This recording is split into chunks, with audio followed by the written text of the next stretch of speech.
Morning, everyone, and welcome to this brisk Thursday morning's webinar. I am Chloe Tetro. I'm the health coach here with Ready Care.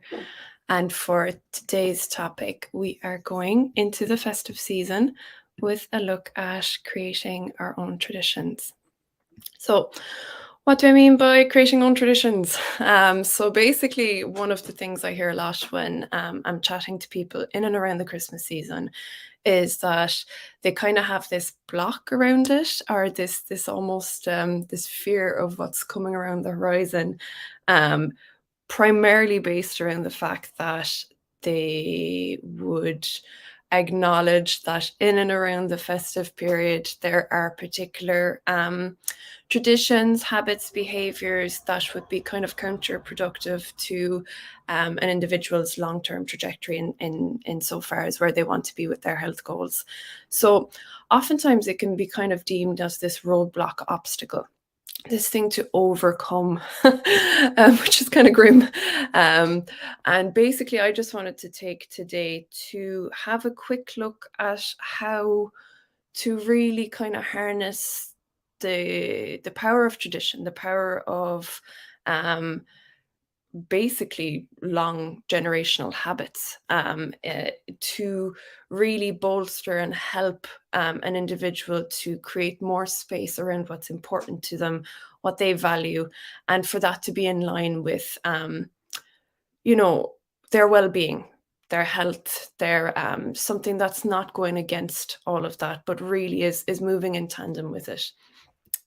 So to begin with, I do want to, just like everybody would kind of have this in their heads, but just to really take the time to say that no one day is going to be a perfect day.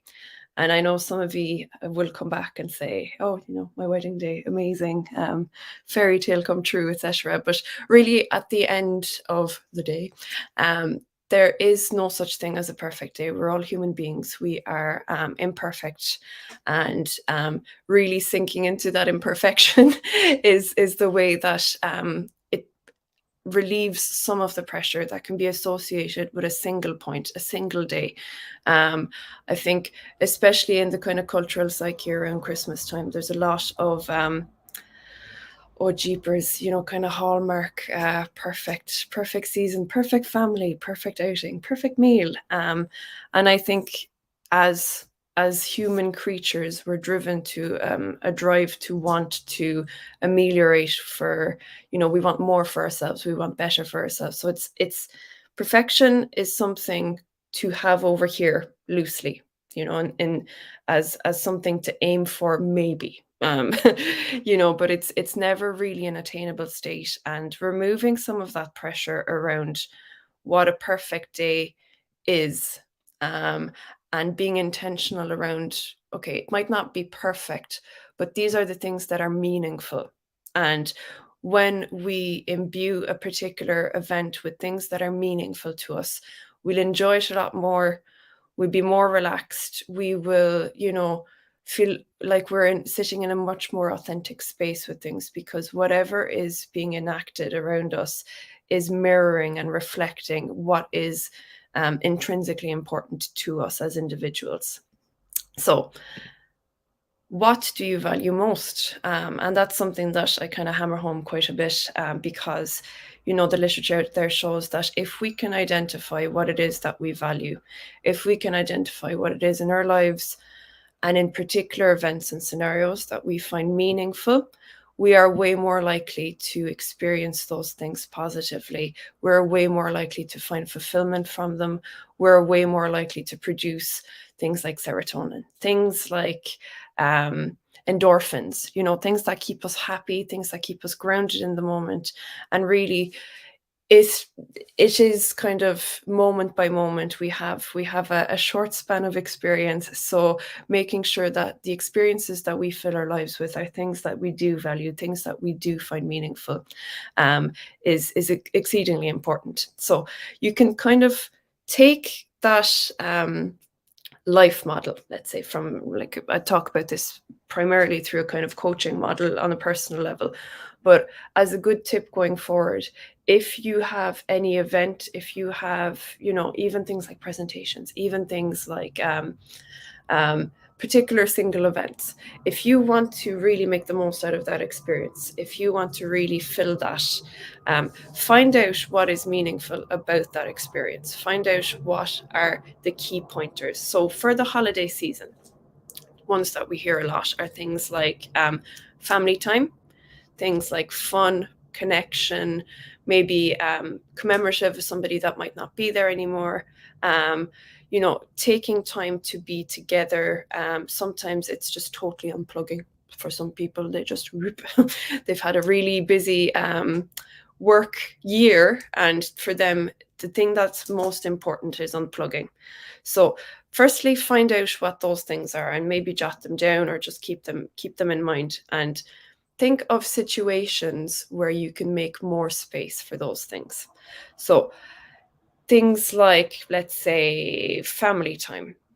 If you're coming into a situation where the average Irish home coming up to Christmas is somebody's in the kitchen, and they tend to stay in the kitchen. And if you even try to go in there and give a hand, you might get a slap on the wrist. But if family time is really very, very crucial, are there things that you can set up during the weeks coming up to it that you don't find everybody being a little bit disjointed because of this narrowed focus on I have to get the Brussels sprouts ready, I have to get the stuffing ready, and that individual is stuck maybe doing tasks all day and somebody else might be in a different room. But really looking at what are the key points of things that are meaningful and that you value, and holding those strongly. So on the flip side of that, find the unhealthy traditions. So like with Christmas time, with festive season time, with holiday periods, whatever it is that you celebrate, there does tend to be oftentimes a kind of social priming that happens with that. Is we're seeing so many things externally on foods, drinks, treats, chocolates, cakes, um, all of those kind of things, and the kind of message of like, this is the season to do all of these things. But really put that in perspective a little bit as to where you are in your life, what it is that you want out of your life in this particular period in terms of your health goals, and really take a moment to go like, are food-based traditions the only way to access the things I value about the festive period? So once you've identified what you do value, what is meaningful about the festive period, have a look at the traditions that you currently have. And some of these can be passive traditions. Some of these can be, I'll give an example where from my own life, where I will find myself pretty much sitting for 2 whole days, which maybe 3, maybe more sometimes, which was a huge difference to pre-pandemic times, in a different work environment. Me sitting for that amount of time was like, oh, this is brilliant. I get to relax. But really, in my own life, that doesn't really make too much sense now, because I'm in a sitting position for most of my workday, and I know a lot of people are. So for me, that doesn't really fulfill that sense of something that I value anymore in the holiday period. That relaxation aspect and that kind of passive aspect is no longer something that over the last number of years I would have gone, yeah, I'm really looking forward to that. Whereas it's still something I have found myself doing year after year after year after year. So that could be an example of an unhealthy tradition. There are other unhealthy traditions that, you might still place an amount of value. And for those days, they might be things that you choose with intention to continue to do. So that could be, having a few brandies in the afternoon. You're not going to do it every day. But it's quote unquote unhealthy tradition that you've sat with and gone, okay, is that something I want to do this year? Is that something that is feeding some of the values and things I find important about this holiday season? If it is, and it is quote unquote unhealthy for that day or for those 2 days, and you make an intentional choice about keeping that tradition, that's entirely up to you. The whole point is to have a quick look at things as they are and see if there's any passive tradition that are going counter to what you would like to achieve long term. Um, so a kind of nice way, once you have your values and you have your kind of your the crux of what is meaningful for the holiday, you know what your unhealthy traditions are.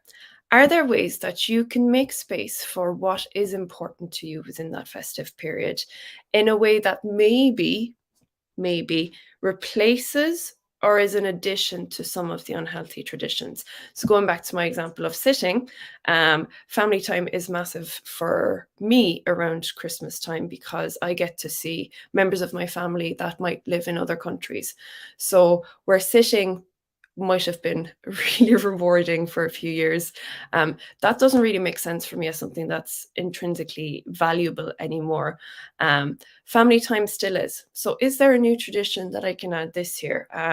Something like, you know, going for a walk together, going for a walk after lunch, going for a walk after breakfast, bring the dogs out as a family. Um, Lots of people go on Christmas swims. I think that is brilliant for them, but it's something that would be kind of a hard sell in my household. But bringing in something with more activity now, if there's young people in your household, could you introduce something like a game of football every Christmas, weather permitting? Could you introduce a dance off? I know a friend of mine, they do that with the very young members of the family and the very old members of the family, and it's always a very good laugh in their household. If fun is part of your day, rather than going for the kind of passive tradition of sitting down in front of the TV with foods and snacks. If fun is something that you value, could you rally the troops into making something like homemade biscuits or a cake, especially if there's young people in the house? Young people always like to go baking.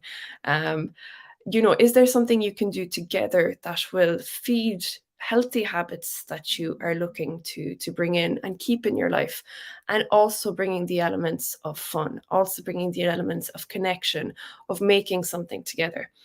So as a quick kind of as a quick look and overview of today, there are specific traditions that we kind of sleepwalk into every year.